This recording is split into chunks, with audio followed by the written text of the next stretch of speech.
Okay, in this class, today we want to discuss the different cases of magnetic Lorentz force.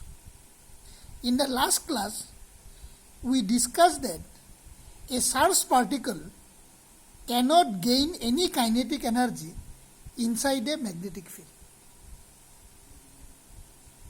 In order to increase kinetic energy of a charged particle, we can use only the electric field. It is because when the charged particle moves parallel to the magnetic field, magnetic Lorentz force is zero. We already discussed that. And if it moves perpendicular to the magnetic field, it moves in a circular path. And when it moves in a circular path, maximum force act on it. Maximum Lorentz force act on it, but that maximum Lorentz force supply the centripetal force. What is work done by centripetal force? It is zero. Since work done zero, change in kinetic energy zero. That means, though a force act on the charged particle cannot increase its speed inside a uniform magnetic field. Okay? Today we want to study the condition if we project the charged particles at an angle theta not equal to 0, not equal to 180 degree, not equal to 90 degree. I project the charged particle, this is the direction of magnetic field. This is the direction of magnetic field. I project the charged particle in a direction other than theta is 0, 180 degree and 90. Then what happens? That means I project the charged particle inclinedly inside a uniform magnetic field. So if I project the charged particle, say this is the direction of magnetic field, this is the direction of magnetic field, this is the direction of magnetic field. Okay, I project the charged particle in this direction, making with velocity v. So this is theta, this is the direction of magnetic field. So we get two components of velocity. One is parallel component, it is v cos of theta, and one is perpendicular component, v perpendicular is v sine of theta. So due to parallel component, what happens? No force act on it, so therefore it moves with constant speed. And due to perpendicular component, what happens? Maximum force act on it, as a result it moves in a circular path in this direction. That means if we project a charged particle inside a magnetic field inclinedly, the velocity vector can be resolved into two components. One is parallel to the magnetic field, v cos theta. One is perpendicular to the magnetic field, v sin theta. From the previous discussion, we know that when a charged particle moves parallel to magnetic field, no force acts on it. So it moves with constant speed. And if a charged particle moves perpendicular to the magnetic field, maximum force acts on it. As a result, it moves in a circular path. As a result, due to the combined effect of this and this, it will move in a helical path like this. I mean, due to this component, it moves in a circular path. Due to the maximum force act on it, and due to this component, it moves parallel to the magnetic field with constant speed. So if I combine these two components, it will move in a helical. This is called a helical path. Then you may ask me why you combine these two. Because these two, this v perpendicular and v parallel are the component of this velocity. I project the charged particle like this. So as a result, I have to get the combined effect, and due to combined effect, it moves in a helical path. So this is the helical path. This is the helical path. Okay? So since it moves in a circular path, the centripetal force is supplied by magnetic Lorentz force. Okay, what is the radius? Radius is mv perpendicular by qb. Why mv perpendicular by qb? Because perpendicular to magnetic field, what is velocity? V perpendicular. So therefore from previous class, R is mv perpendicular by qb. But what is v perpendicular? It is v sin theta. So therefore R is mv sin theta by qb. Okay. What is time taken to complete one circular path? It is twice pi r by v perpendicular. Okay. So what is v perpendicular? V sin theta. What is radius? mv sin theta by qb.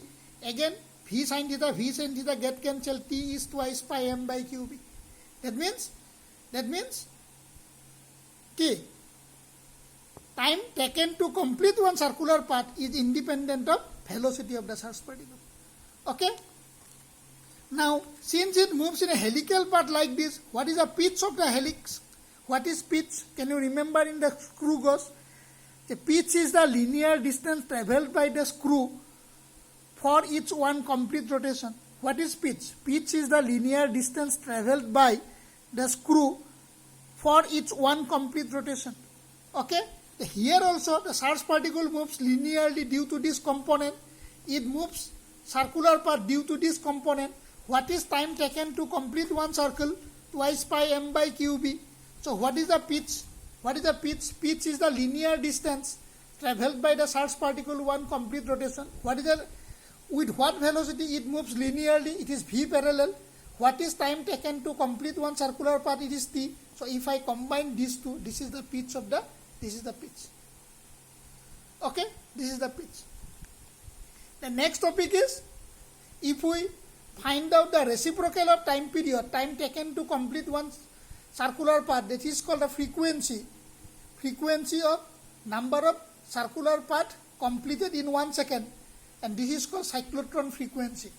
The time period and cyclotron frequency are independent of velocity of the charged particle. It is because more the velocity, more the radius, more the velocity, more the radius. Therefore, time taken to complete one circular path is constant or independent of velocity. So this is called the pitch of the helical path. Okay?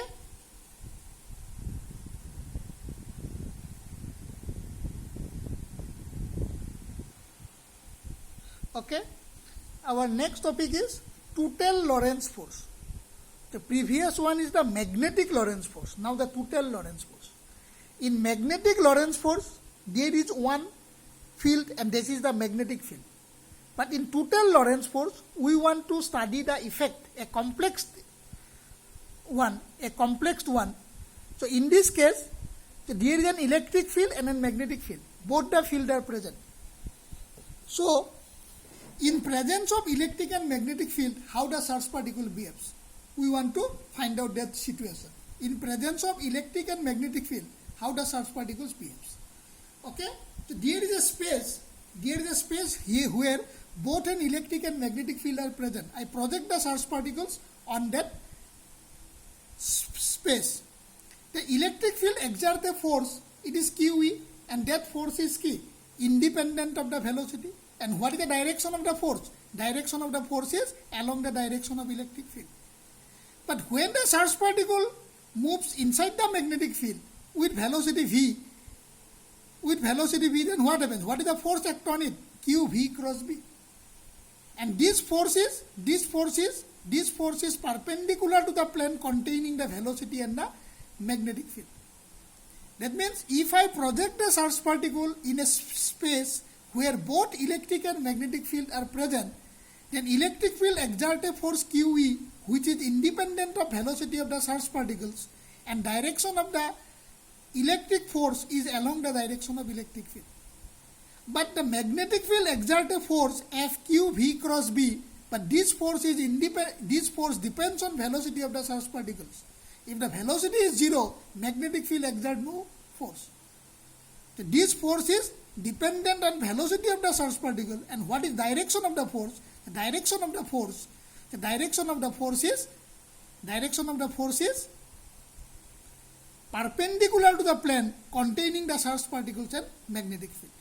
And due to this force, it moves in a circular path. Yes or no? But how the finally charged particle behaves? So it mainly depends on the initial direction of E and B and also the direction of motion of the charged particles. Finally, charged particle to keneke move koribo, keneke behave koribo, hetu kor upor depend koribo, initial direction of E aru B ki asil, aru initial direction of velocity ki asil. Tar upor depend koribo. It is simply a vector equation. Okay? This is the electric force. It is exerted by electric field, and this is the magnetic Lorentz force exerted by magnetic field. If I combine these two forces, then this is called the total Lorentz force. Okay? And one application of total Lorentz force is important, and that is called a velocity selector. It is called a velocity selector. So in these applications, so what happens in these applications? You just see. So this is a. So in these applications, we are placing like this. So these are two plates. This is positively charged plate and this is negatively charged plate. As a result, an electric field is there. An electric field is there. The electric field is the plane of paper. And I project a magnetic field in this case. I place a magnetic field in this case. Cross means, what do we mean by cross? Cross means perpendicularly inward magnetic field. That means this is the direction of magnetic field and this is the direction of electric field. Both the fields are perpendicular to each other. Yes or no? Magnetic field is perpendicularly inward, cross. And I get dot jodi diu perpendicularly outward. So yet my cross this, so magnetic field perpendicularly inward, and this is the electric field. Okay? That means both the electric field and magnetic field are perpendicular to each other. Both of them are perpendicular to each other. And I project the charge particle. This is the charge. I project the charge particle like this with velocity v. Then what happens? Due to the electric field, a force acts on it, and this is QE.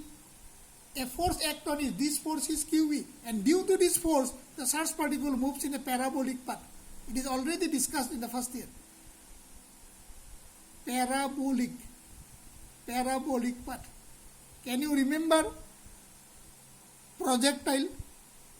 Horizontal projectile. I project the charge particle like this. So this is the direction of gravity. So here more direction of electric field to ifale ase. This is the velocity. When the electric force is perpendicular to the direction of velocity of the charge particles, the charge particle moves in a parabolic path. And what is magnetic Lorentz force? Because angle is 90 degree. QVB sine of 90. Sine 90 means 1. So QVB. So this is FM.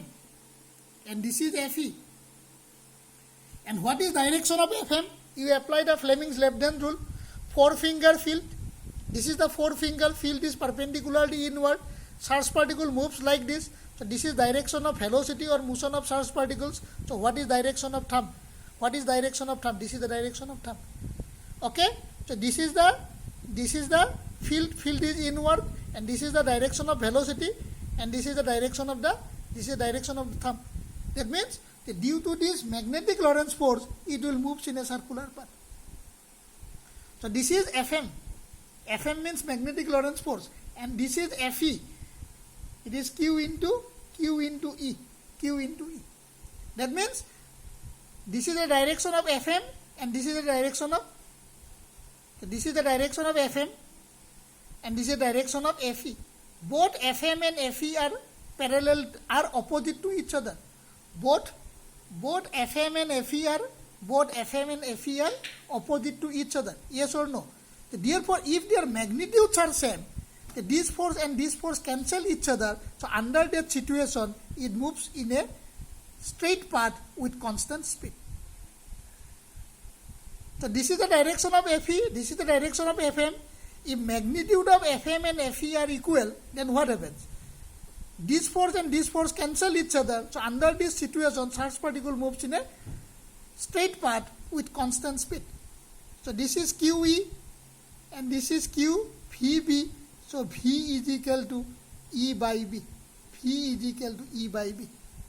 That means if the charge particle moves with this velocity given by E by B, where E is the electric field strength and B is the magnetic field strength, then charge particle moves in a straight path. But if the velocity is less than this velocity, FM will be less, FE will be more, therefore charge particle moves like this. If the velocity is more than this velocity, FM will be large, FE will be less, because FE independent of velocity, so therefore charge particle moves like this.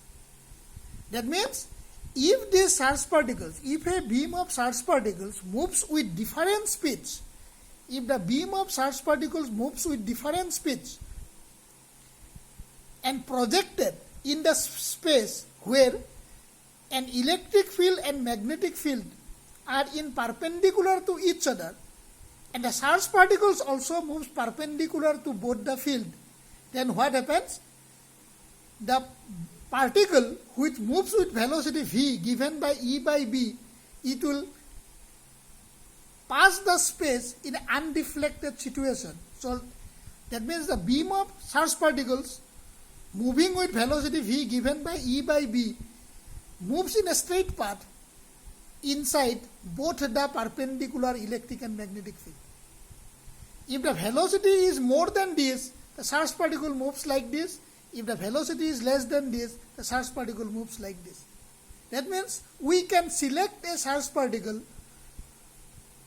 from a beam moving with different speeds. From a beam of charged particles moving with different speeds, we select a particular charged particles moving with a constant speed. And this concept is called velocity selector. A concept took a velocity selector buli koa hoy. So this is the application of total Lorentz force. This is one of the basic application of total Lorentz force. So in this case, electric field and magnetic field are perpendicular to each other, and charged particles enters perpendicular to both the field. So if the charged particle moves with this velocity v given by E by B, it remains undeflected.